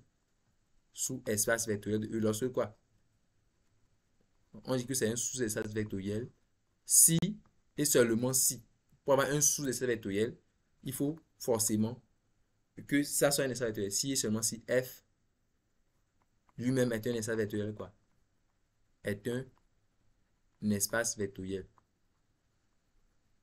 C'est tout. Un sous-espace vectoriel, comme je vous l'ai dit, c'est comme un petit espace vectoriel. Je fais du simplement. C'est un espace vectoriel qui est inclus dans un autre espace vectoriel. Très simplement. Donc, par exemple, la droite delta, par exemple delta, bon, après, en tout cas, j'en parlerai. Maintenant, comment faire pour montrer qu'un ensemble est un espace? Voilà. Comment est-ce qu'on fait la démonstration? Comment on fait pour montrer que un ensemble est un sous-espace vectoriel d'un autre? Ok? Donc, là, vous avez une proposition pour ça. Une proposition qui vous permet de le faire. La chose est que, je vais un peu en parler, la chose est que si vous devez montrer qu'un ensemble est un espace vectoriel, il y a 8 propriétés à montrer. Maintenant, si vous savez déjà que vous êtes dans, genre, vous savez déjà que celui-là, c'est un espace vectoriel. Tu sais que E est déjà un espace vectoriel. E est déjà un espace vectoriel. Ok? Ça veut dire déjà que E est un espace vectoriel. Maintenant, vous savez que F est une partie de E, donc il est inclus dans E. Pour que F soit un sous-espace vectoriel, il faut quoi? F est un sous-espace vectoriel de E, si et seulement si. On va juste lisser certaines propriétés au final. En fait, la chose est que sur E, comme E est déjà un espace vectoriel, il y a des propriétés qui sont déjà vraies sur E. On va essayer de voir, genre les propriétés qu'on avait listées un peu. Voilà. Il y a des propriétés qui sont déjà vraies sur E. Comme par exemple l'associativité. L'associativité est déjà vraie sur E. Mais si cette propriété est vraie sur E, alors elle est vraie sur F, en fait. C'est forcément vrai sur F. Parce que c'est vrai pour les vecteurs de E. Donc c'est vrai sur F, parce que F, lui, c'est une partie de E. Mais en fait, tout ce que j'ai écrit est vrai. Si c'est vrai sur E, alors c'est vrai sur F. Mais le problème, c'est juste quoi? Le problème vient du fait que plus est interne sur E, mais ça ne veut pas dire que c'est interne sur F. Ok? Plus peut être interne sur E, sans être interne sur F. On a dit qu'il y a un vecteur nul dans E, non? On a dit qu'il y a un vecteur nul dans E. Il peut y avoir un vecteur nul dans E sans avoir un vecteur nul dans F, en fait. Donc, en fait, le problème vient de là, des choses d'existence, en fait. Vous pouvez aussi le voir sur ma droite, sur l'exemple de peut-être de mon cercle, en fait. Vous voyez? Vous voyez, par exemple, que les vecteurs X1, X2, Y1, 2 sont des vecteurs de R2. Okay? Genre, vous voyez bien que X1, X2, ces vecteurs sont dans R2. Genre, celui-là, je vais l'appeler X. Celui-là, je vais l'appeler dorénavant. Je vais l'appeler. Bon, si j'appelle I, c'est pas trop cool. Je vais l'appeler U. Celui-là, je vais l'appeler V. Je vais dire que U et V ici sont dans R2. Et je suis sûr que leur somme est dans R2. Mais leur somme n'est pas sur le cercle. Mais vous voyez que U et V sont sur le cercle. Mais U plus V, lui, n'est pas où? Au cercle. Vous voyez? R2 est un espace vectoriel. Mais C n'est pas un espace vectoriel. C'est vrai qu'il y a des propriétés qui sont vraies, mais c'est parce qu'il y a des propriétés il y a certaines qui ne sont pas toujours vraies. Je veux dire que F n'hérite pas forcément de toutes les propriétés de E. C'est comme E, lui, c'est le grand-papa, c'est lui l'ancêtre pour F. OK? Et donc, F, en tant que son petit, il va hériter de la plupart des propriétés. Mais pas de toutes les propriétés. Il hérite de la associativité, surtout les propriétés d'existence là. Voilà, il n'hérite pas de ça. C'est-à-dire, pour montrer que F est donc un espace vectoriel, vous n'avez plus 8 choses à faire. Parce que E a déjà fait la plus grande partie du travail. C'est comme en fait les gosses de riches, par exemple. Les gosses de riches n'ont pas besoin de travailler beaucoup. Parce que leur grand-papa a fait la grande partie du boulot. C'est la même chose ici. C'est la même chose ici. E a fait la grande partie du boulot. Puisqu'il est déjà un espace vectoriel. Donc, il fait que, voilà, il vous facilite la vie. Donc, si vous voulez montrer qu'une partie de E est un espace vectoriel, c'est juste le fait qu'il faut vérifier que le vecteur nul appartient à F. Parce qu'on est sûr qu'il est dans E, mais qu'est-ce qui prouve qu'il est dans F? Il faut le prouver. Il faut montrer la stabilité par addition. Vous devez montrer que si U et V sont où? Dans F, alors quoi? U plus V est où? Dans F, vous devez le démontrer. Il faut aussi montrer la stabilité par la multiplication par des réels. Si U est dans F, et que alpha est un scalaire, et que alpha est dans K, il faut montrer que quoi? Alpha fois U est aussi dans F. Vous voyez? C'est l'exemple en fait de ce que je prends. L'exemple du cercle. Sur le cercle, bon, je vais laisser le cercle. J'ai un peu trop raconté avec le cercle. Supposons que le vecteur nul me met ici. Je vais mettre, vous savez, si le vecteur nul est sur, je vais mettre le 0 sur ça, par exemple. Vous voyez, par exemple, ce vecteur, voilà, je prends un point, c'est relié à un point. Non, il est dans l'ensemble, parce que bon, le point, bon, c'est par rapport au point en fait. Si je prends le U ici, bon, il appartient à C. Mais quand je fais du 2U, quand je fais du 2U, par exemple, le 2U peut-être ça donne comme ça. Vous voyez qu'il n'est plus dans C, parce que la pointe ici, là. Donc, le U que j'ai pris, il appartient à C, mais 2U n'appartient pas à quoi? Ce n'est pas un espace vectoriel. En tout cas, ce n'est pas un sous-espace vectoriel de R2. Et C n'est pas, ici, C n'est pas un sous-espace vectoriel de R2. Un sous-espace vectoriel de quoi? Vous voyez les histoires là. Voilà. Donc, c'est vraiment faire la différence entre ce qu'est un espace vectoriel et ce qui ne l'est pas en fait. Vous voyez? Voilà. Donc, c'est à peu près ça. Donc, pour montrer que j'ai un espace vectoriel, vous devez faire ça. Vous devez montrer tout ça là. Ces propriétés-là. 1, 2, 3. Ça qui vous permet en fait de montrer que le vecteur nul doit être dans F. Il doit être stable par addition et stable par multiplication. En le mathématicien utilise le mot stable. Stable, on dit que un ensemble est stable par une certaine opération si l'opération ne sort pas de l'ensemble. L'opération ne permet pas de sortir de l'ensemble. C'est ça la stabilité. OK? Voilà. Donc, par exemple, ici, F est stable pour plus. F doit être, pour être un extra vectoriel, il faut qu'il doit être stable. Pourquoi? Pour l'addition et pour la multiplication par les scalaires. Au sens où que quand tu fais l'addition dans F, tu restes en F, la multiplication dans F. Il y a un seul mot pour dire ça. Parce qu'au final, si F est un... J'écris ça en remarque. Au final, si F est stable par addition, ok? Supposons que F est un sous-espace vectoriel de ER. F doit être stable en fait par addition. Ça veut dire que si je prends deux vecteurs ici, Y dans F, je prends aussi deux scalaires alpha, bêta par exemple, dans K. Comme F est stable par multiplication, je sais que quand je fais alpha i, ça doit être dans F. Je peux dire ça. Alors, je prends ça. Je sais que si je fais alpha i, c'est dans F. Et quand je fais bêta y, c'est dans F. Donc, quand je fais du alpha i plus bêta y, bon, certains vont enlever le bêta y pour mettre y seulement. Pourquoi pas de le faire quand même. Okay, donc, si je fais du alpha i, bon, ok, je vais laisser ça. Okay. Si je laisse ça là, je vais mettre juste y. Bon, donc, je vais laisser le bêta. Par exemple.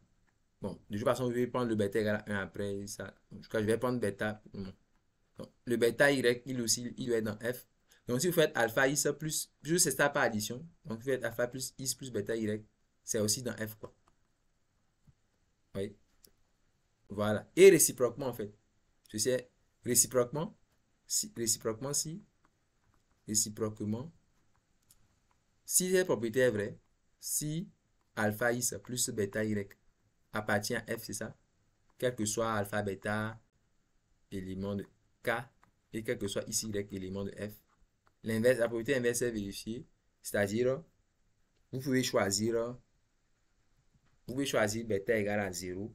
Si vous choisissez par exemple bêta, si vous choisissez alpha et bêta égale à 1, vous aurez pour alpha égale à 1, bêta égale à 1. Vous allez obtenir quoi? X plus Y appartient à F. Et si vous choisissez par exemple alpha égale à 1 et bêta égale à 0, vous obtenez quoi? Alpha X appartient. Je veux dire que ça redonne la propriété initiale. Donc, vous pouvez remplacer ça. Ça veut dire que ça là, c'est équivalent en fait à ça là. En fait, quel que soit X, Y, élément de F, et quel que soit alpha, élément de F. C'est pour ça que dans certains cours, on va vous dire que, voilà, au lieu de faire tout ce que j'ai listé premièrement, au lieu de montrer que vecteur nul appartient à F, que X plus Y appartient à F, au lieu de montrer ça, que vecteur nul appartient à F, que X, Y appartient à F, implique que X plus Y appartient à F, et que alpha élément de K, X élément de F, implique que quoi? Alpha X appartient à F. Vous pouvez aussi montrer que c'est parce que c'est équivalent à celui qui met vecteur nul appartient à F. Et puis, il remplace les deux derniers par une seule propriété. Les deux là, par une seule propriété en écrivant alpha X plus bêta Y. Bon, là, il va dire que alpha, bêta élément de K, X, Y élément de quoi? De F. Alors, alpha X plus quoi? Bêta Y appartient à F. C'est voilà, certains peuvent choisir même le bêta égal à 1. C'est aussi équivalent à celui qui met vecteur nul appartient à F. Et puis après, il prend par exemple, il prend juste alpha élément de K. Et puis dire ici Y appartient à F. Et qui vous implique que alpha X plus Y par exemple. Tout ça là, c'est équivalent quoi. C'est juste une façon de réécrire cette condition. Cette condition 1, en fait, ça équivaut à ça là. Et ça équivaut aussi à ça quoi. Bon, c'est juste une remarque simple. Donc, voilà, c'est comme ça que vous faites pour montrer qu'un espace est un espace voilà, vectoriel, bien sûr, c'est vectoriel. Voilà. Est-ce que c'est bon déjà pour cette notion-là? Ça peut aller? Oui, c'est bon. Ok. Bon, j'ai beaucoup parlé. Hein. Je ne voyais même pas le temps passer là. Les gars, vous réagissez? C'est bon, si c'est Si c'est intéressant, on se concentre et le temps passe. Ok. Hein? Oui, c'est bon, c'est bon. Ok. Ana ñoom Maawa. Maawa, j'espère que tey nelawoo fi. Bon, je peux déjà prendre un exercice où on va montrer que bon, quelque chose est un succès vectoriel pour illustrer. Voilà. Genre, on fait un exercice. Bon, exercice, montrer que f est un succès vectoriel. Exercice 2, soit AF et H de espace vectoriel, montrer que f inter H est un espace vectoriel. F plus H est un espace vectoriel. F union H est un espace vectoriel. C'est un exercice qu'on peut faire, c'est vrai. Okay. Mais je ne sais pas si vous l'avez déjà fait au cours quand même. L'exercice 1 et 2 là. Oui, monsieur, je crois qu'on a fait ça, mais pour l'exercice 2, oui? Je crois qu'on l'a fait, mais vous pouvez revenir sur ça. Hein. Bon, maintenant, je ne sais pas. Les autres, vous pouvez vous manifester là.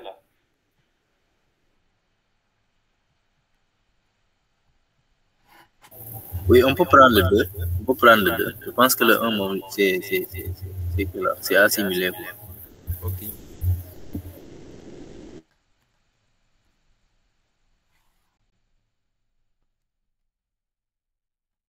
Bon, j'ai un peu trop parlé et raconté ma vie là. Ça va être bon, parce que c'est intéressant quand même de parler. Ça va être vectoriel.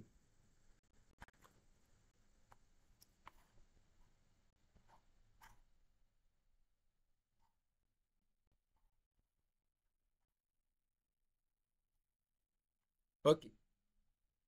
Ensuite, ici, ça. On veut montrer que l'intersection de deux espaces vectoriels est un espace vectoriel. Et c'est tout à fait normal en fait. En fait, déjà intuitivement, voilà. Intuitivement, quand tu prends par exemple un plan vectoriel, ça va couper. Mais deux plans vectoriels par exemple se coupent en un espace vectoriel forcément. Ils vont se couper en une droite. Donc quand tu prends un plan P1 et un autre plan P2, ils se coupent en une droite que vous voyez, une droite D. Voilà. Donc en fait, deux espaces courbés ne vont pas se couper en une partie courbée. Bon, je vais le dire comme ça. Donc ça doit être, c'est intuitif en fait. Le fait que l'intersection de deux espaces vectoriels soit un espace vectoriel, c'est un peu intuitif. Maintenant, il faut faire la preuve. Ça fait la preuve. Donc, est-ce que l'intersection de deux espaces vectoriels est un espace vectoriel? Donc ici, l'énoncé prend F. Un sous F et H sont des espaces vectoriels de E. Donc F, H sont en fait des sous-espaces vectoriels de E. Voyez? Maintenant, leur intersection, c'est un seul vectoriel. Et pour faire la preuve, bon, voilà, 1, donc preuve, donc 1. En gros, en 1, on va montrer que F inter H est un sous-espace vectoriel de E. On va le prouver. Ok. Preuve.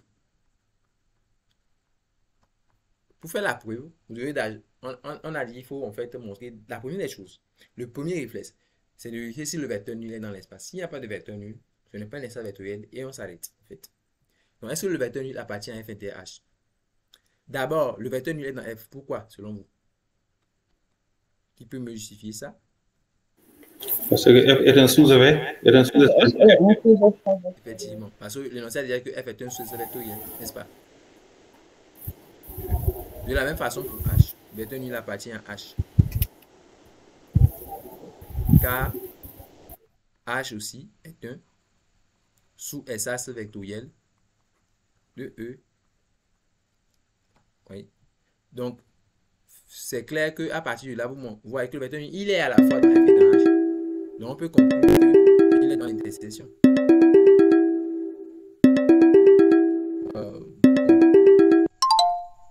Ce qu'on appelle pour le moment. Donc, le vecteur nul, il est dans F inter H.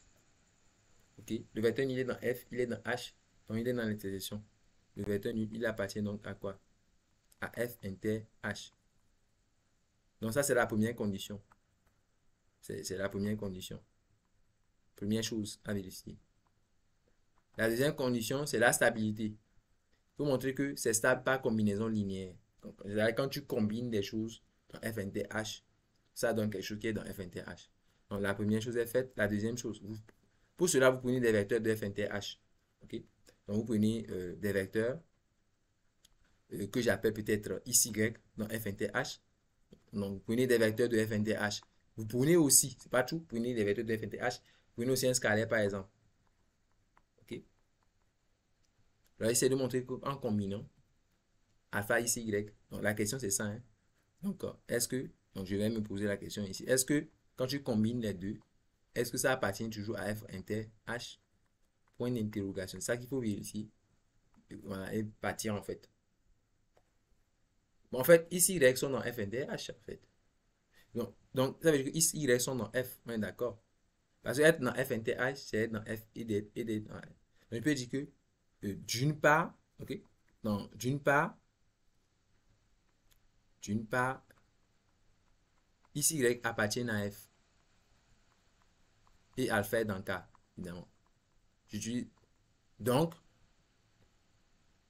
qu'est-ce que vous voulez dire pour alpha x plus y? Il appartient à quoi? Et pourquoi? Ceci, il appartient à quoi? Et pourquoi? Car, vous voulez compléter ça? Ouais, ouais. Qui appartiennent à F parce que F est un sous-espace vectoriel. Voilà. Sous-espace vectoriel de E. Vous faites le même raisonnement. Donc, d'autre part, le même raisonnement pour... D'autre part, le même raisonnement pour H. Ils appartiennent ici à alpha élément de K. Et donc, vous pouvez dire que alpha X plus quoi? Y appartient à quoi? À H.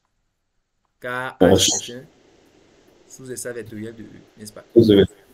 Et donc, finalement, vous voyez que alpha, ceci, il est dans F, il est dans H. Vous pouvez conclure. S'il est dans F, il est dans H, alors il est où? Donc, les deux là. L'intersection. Il est dans F inter H, c'est ça. Donc, alpha X plus Y appartient à F inter H. Ça, c'est donc F inter H est stable. On dit qu'il est stable par combinaison linéaire. Donc, ça, c'est la stabilité par combinaison linéaire.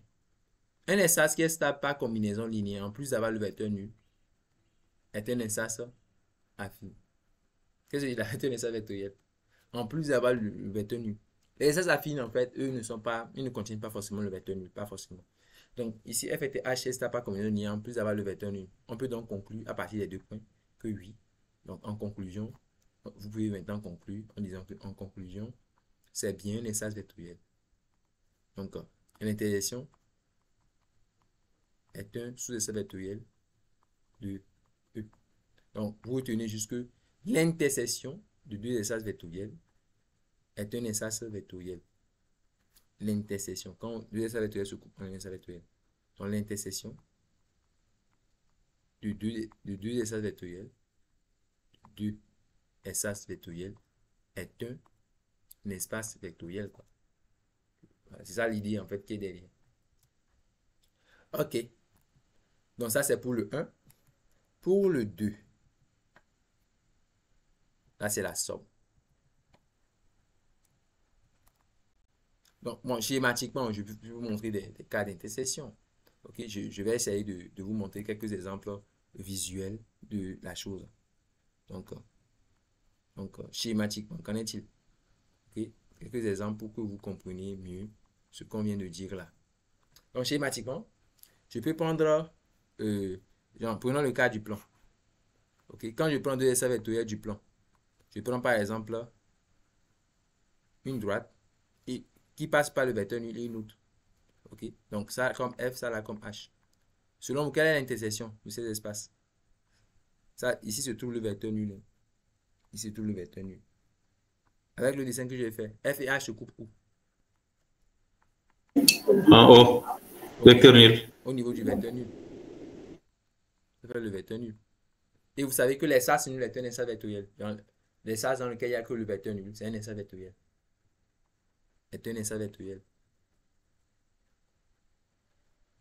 Donc, vous voyez, l'intersection du espace vectoriel est un espace vectoriel. En fait. Voilà. Donc, F est un espace vectoriel. H est un espace vectoriel. L'intersection est un espace vectoriel. Si je fais F inter R2, l'autre exemple, si je fais F inter R2 par exemple, F est un espace vectoriel, R2 est un espace vectoriel. Que fait F inter R2? Si vous faites F inter R2, ça va donner quoi? F est une partie de R2. F ici est inclus dans R2. Ok, donc c'est inclus dans tout le plan quoi. F inter R2, ça va donner quoi? Vecteur nul. C'est vrai ça? F est dans R. F est dans Non, R. non, non. Non. F coupe R2 au niveau de quoi? Au niveau de F. PF. Parce que PF nul. car j'ai dit que F est inclus dans R2 avec mon dessin là. C'est une partie de F est une partie de R2. Donc l'intersection avec R2 c'est lui-même quoi. Voilà. Donc c'est F. Et c'est aussi, vous voyez, et c'est aussi un espace vectoriel. Vous voyez que dans le plan, vous voyez clairement que quand vous faites l'intersection de deux espaces vectoriels, c'est bon, un espace vectoriel en fait. Dans le cas du plan en fait, vous voyez que ça marche. En tout cas, visuellement, on voit bien ça. Ok. Maintenant, le deuxième exemple, c'est un exemple qui définit ce qu'on appelle la somme de deux espaces vectoriels. Bon. Le deuxième exemple, lui, il définit ce qu'on appelle la somme. Il part de la notion de somme de deux espaces vectoriels. Ça part de là. Donc, c'est quoi la somme de deux espaces vectoriels déjà? C'est ça qu'on est en train de définir ici. Ok. Donc, 2. Quand j'ai un espace F et un espace H, la somme, voilà, de F et H. En fait, c'est un truc simple. Je vous montre ça visuellement. Voilà, je vais vous montrer un exemple visuel pour que vous compreniez c'est quoi d'abord cet ensemble. Ok, je donne un exemple visuel pour que vous ayez une idée de c'est quoi cet ensemble en fait. Donc, si je prends F, la droite des abscisses, H, la droite des ordonnées, c'est quoi F plus H? C'est simple. Bon, ici, il y a le vecteur nul. Donc, si vous prenez un vecteur de F, un élément comme ça, un vecteur H, vous faites la somme, vous obtenez un élément de F plus H. Dans la somme d'un élément de F et d'un élément de H, ça donne un élément de F plus H, quoi. Vous voyez l'affaire. Somme d'un élément de F et d'un élément de H, ça donne un élément de F plus H. Donc, ce vecteur-là, par exemple, qui serait ici, il est dans F plus H. Voilà. Il est dans F plus H. Bon, mais dit comme ça, ouais, bon, c'est ça. Ouais, il est dans F plus H. C'est l'exemple que j'ai pris, c'est un exemple assez simple quand même. Dans mon exemple même, quand je prends, en fait, imaginez que le vecteur que j'ai pris ici, imaginez que c'est, bon, comme il est sur l'axe des abscisses par exemple, je montre que c'est le vecteur x0. Donc, abscisse x ordonnée 0. Ça, c'est le vecteur y, 0y plutôt.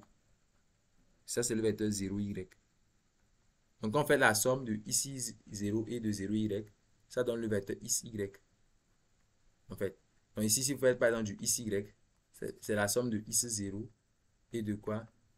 Et de 0y, quoi. C'est la somme des deux qui fait xy. Voilà. Ok. Donc, x0, les i0, eux, ils appartiennent à f.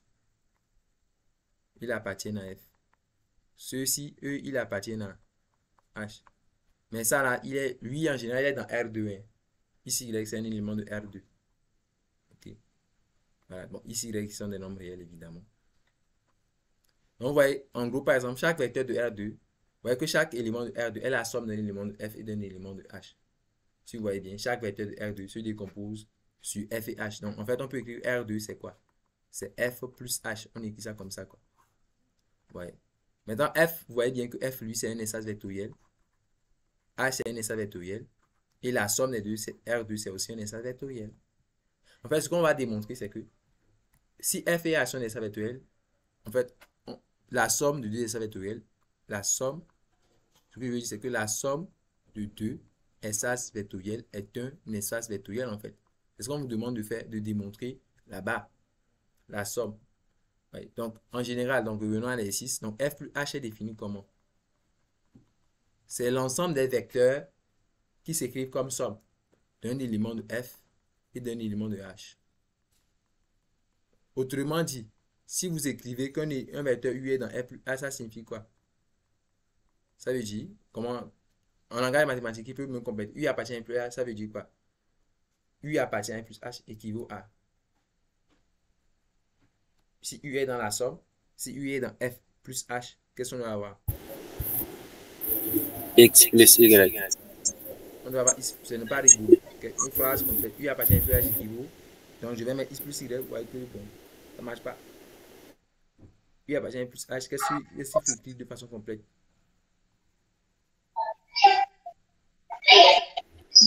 X appartient à F, Y appartient à H. Mais bon, c'est pas précis en fait. C'est quoi X, c'est quoi Y? C'est quoi X, c'est quoi Y? Tu as des Sont des vecteurs. Oui. Ça veut dire Vecteur. quoi? Oui, vous dites, hein? Un vecteur de F plus H. U appartient à F plus H veut dire que quoi? Il appartient à? U appartient à F plus H. Ça signifie quoi? Genre, ça veut dire que il existe quoi? Il existe un vecteur de... Ça veut dire qu'il existe un vecteur. Oui. Il existe un vecteur x tel que x appartient à f et x appartient à h. Est-ce que c'est le même is? Non. C'est qu'on peut trouver un vecteur de 1 et un vecteur de... Non. La définition, c'est que U appartient à F plus H. Ce que ça veut dire, c'est que U écrit comme la somme des vecteurs de F et des vecteurs de H. C'est qu'il existe un vecteur de F, il existe un autre vecteur de quoi? De H, tel que U est la somme de ici. C'est ce que ça veut dire. Est-ce que vous voyez? Maintenant, monsieur, I c'est le... I égale XY, hein? U égale à X plus Y. C'est ça. Un vecteur de F plus H, c'est un vecteur qui s'écrit comme la somme d'un élément de F et d'un élément de H. Est-ce que vous voyez l'idée? C'est ça en fait, F plus H en fait. F plus H, c'est ça. Bon, maintenant, ce que l'on se demande de montrer, c'est que F plus H est un. Donc, montrons que, on va montrer que. Donc, on suppose que F et H sont des sous-espaces vectoriels. On suppose ici que F et H sont des sous-espaces vectoriels en fait de quoi? Ce sont des sous-espaces vectoriels de H. Non, de E, de E. Okay? D'un espace plus grand E. Donc, on va montrer que F plus H aussi. On va montrer ensemble que F plus H l'est aussi. Ok? Donc, montrons que F plus H est quoi? Est aussi un sous-espace vectoriel de quoi? De E. C'est ce qu'on va démontrer. Okay? Que F plus H est aussi un sous-espace vectoriel de E. Bon, pour faire la preuve, montrer F plus H est un sous-espace vectoriel de E. Il est simple. Qu'est-ce que je fais? Pour montrer que F plus H est un sous-espace vectoriel de E. Donc, le vecteur nul, il faut connaître pas le vecteur nul, c'est le plus simple en fait. Donc, vous allez écrire que, premier point, il faut montrer que c'est deux choses que vous devez faire, ok? Je rappelle, d'abord, le fait que le nul appartient à F plus H, et secondo, le fait que F plus H est stable par combinaison linéaire. C'est deux choses qu'on fait. Okay? Le premier point, c'est ça. Le deuxième point, c'est ça. Donc, d'abord, est-ce que le nul est dans F plus H? Je parle du vecteur nul, en fait. Okay? Donc, l'élément neutre de E, donc le vecteur nul de E, il faut montrer qu'il est dans F plus H. En fait, le vecteur nul, c'est comme... Ça fait le vecteur nul plus le vecteur nul. Ça, je peux l'écrire ou bien.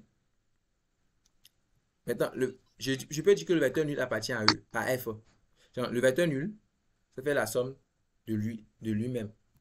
Donc, le vecteur nul, le premier, je le vois comme dans F. Pourquoi? Le vecteur nul est dans F, on le sait. Parce que F est un... Effectivement. De la même façon, le vecteur nul, il est aussi où? Il est aussi dans H. Pour la même raison. Parce que pour la même raison, H aussi est bien un sous-espace vectoriel de E. Ouais, finalement, que j'ai pu écrire le vecteur nul, en fait. Quand j'écris vecteur nul égale vecteur nul plus vecteur nul, je vois en fait que le vecteur nul là, je vois le premier en fait, je le vois du point de vue de F. Donc, du point de vue de F, c'est F et H. Oui, le second, je le vois du point de vue de H. Donc, c'est la somme d'un élément de F et d'un élément de H. Donc, il est où? Si c'est la somme d'un élément de F et d'un élément de H, il est où? Il est dans F plus H. Voilà, il est dans F plus H. Effectivement. Voyez, donc, c'est ça la première des choses à faire. Ça veut dire que la première condition est vérifiée. Maintenant, il faut passer à la condition suivante. Le vecteur nul est dans F plus H. La deuxième condition, c'est la stabilité par combinaison linéaire. Donc, la stabilité par combinaison linéaire. Vous prenez des vecteurs dans F plus H. OK? Vous prenez des vecteurs. Je vais les appeler par exemple des U et V. Voilà, je prends donc stabilité par combinaison linéaire. Ce que je vais démontrer ici. Donc, stabilité par la combinaison, ok, linéaire.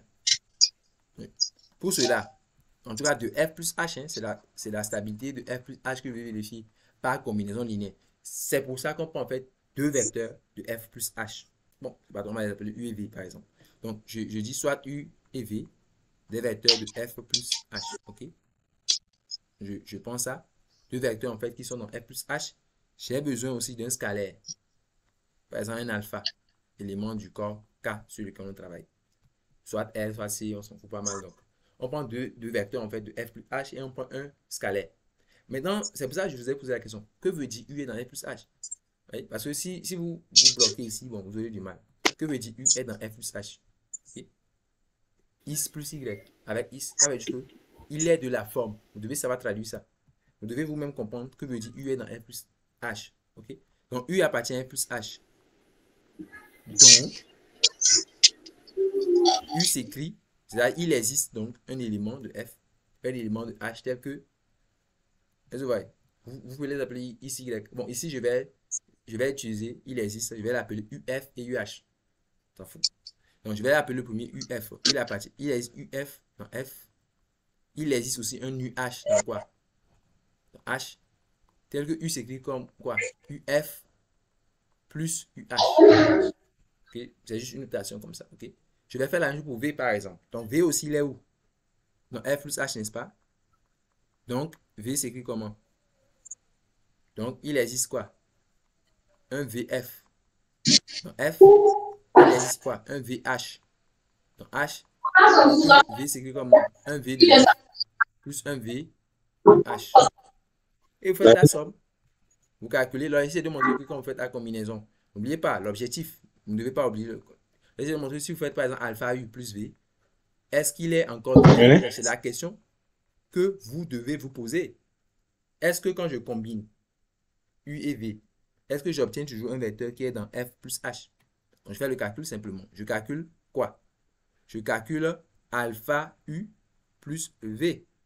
Donc, j'ai alpha fois UF plus UH plus le V, c'est VF plus VH. Je regroupe. Alpha UF et VF. Ça fait alpha UF et VF. Je regroupe également ceux de H là. Je regroupe aussi. Donc ça fait du alpha UH plus VH. Je les regroupe. C'est la somme de deux choses. Maintenant, UF, on sait qu'il est dans F. UF, on sait qu'il est dans F. Ok? UF, on sait qu'il est dans F. Ok? C'est pas définition. Le VF, il est dans F aussi. Donc, quoi? Comme UF, or, je le dis, UF, VF sont dans F. Alpha, c'est un scalaire. Donc, quand tu fais du alpha U plus du V, c'est où? Quand tu fais ça, UF et VF sont dans F. Alpha dans K. Donc, quand vous faites la combinaison, vous êtes dans quel ensemble? Dans F. Voilà. Dans F. F. Est un sous S, ça va être L ou bien de E. De la même façon, vous faites le même raisonnement pour l'autre. UH, VH sont des vecteurs de H. Alpha est un scalaire. Donc, quand vous combinez en fait les deux, vous restez aussi dans H. Je veux dire, bon, genre, si c'est dans H, c'est dans H. Donc, finalement, si celui-là, il est dans F, le résultat, il est dans F. Celui-là, le résultat, il est dans H. Donc, la somme est où? La somme est dans... Le résultat, il est immédiat, n'est-ce pas? La somme, il est dans F plus H, n'est-ce pas? La somme, il est dans le F plus le H. Immédiatement, voilà, c'est dans cet ensemble que se trouve la somme. Ok? Donc, quand vous faites le alpha U, c'est plus alpha U plus V là. Il est dans F plus H, quoi. Ou bien, c'est le calcul que j'ai fait là. Et alpha plus U plus V, il est dans F plus H immédiatement. C'est ça, ça montre que F plus H, ceci quel que soit, j'ai pris initialement U et V dans F plus H. Hein. Initialement, c'est ce que j'ai fait. Je viens de montrer qu'en fait, F plus H est stable par quoi? Je viens de montrer que F plus H est en fait stable par combinaison linéaire. Quand je combine de façon linéaire deux éléments de F plus H, j'obtiens un élément qui est dans F plus H. Vous pouvez donc conclure. F plus H vérifie les deux choses. D'abord, il contient l'élément neutre et ensuite, il est stable par combinaison linéaire. En conclusion, oui, il est bel et bien. Voilà, F plus H est bel et bien un espace vectoriel, donc 1 sous espace vectoriel de E. Effectivement, donc la somme de deux espaces vectoriels est bel et bien un espace vectoriel. Fait, l'intersection et l'addition conservent voilà, la structure des espaces vectoriels. Je passe à l'intersection entre deux espaces vectoriels, j'ai encore un espace vectoriel. Je passe à l'addition, la somme, j'ai encore un espace vectoriel. Mais ce qui n'est pas vrai, c'est pour l'union. Et pour une bonne raison, en fait.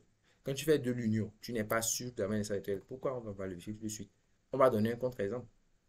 En fait, il dit, voilà. Ah, ouais, il a donné un exemple. Ouais, il a donné dans quel cas il faut que ce soit un espace vectoriel. Ouais. Dans quel cas il faut que ce soit un espace vectoriel.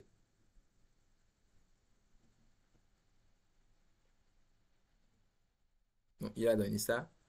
Vous êtes fatigué? Si vous êtes fatigué, je vais vous laisser. Hein. If you are tired, on peut continuer la prochaine fois aussi. Sinon, je fais ça et puis on finit. Ou bien je vous donne ça comme un exercice ou bien on le fait en même temps. Moi, à vous de voir. Hein. Voilà.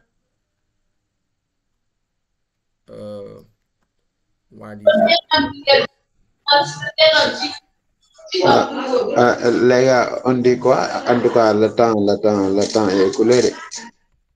Bon, on peut continuer, pas de souci. Hein. On peut continuer, bon, peut-être une fois aussi. On peut pas attendre la prochaine fois. Vous dites? Pour cette partie-là, est-ce qu'on ne peut pas attendre la prochaine fois? Parce que ça nécessite beaucoup de concentration. Ok, oui. Bon, là, la prochaine, ça, là, on fait la prochaine Voilà. fois. Ou bien?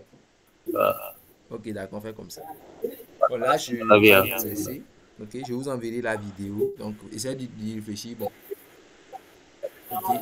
Bon, c'est un travail un peu.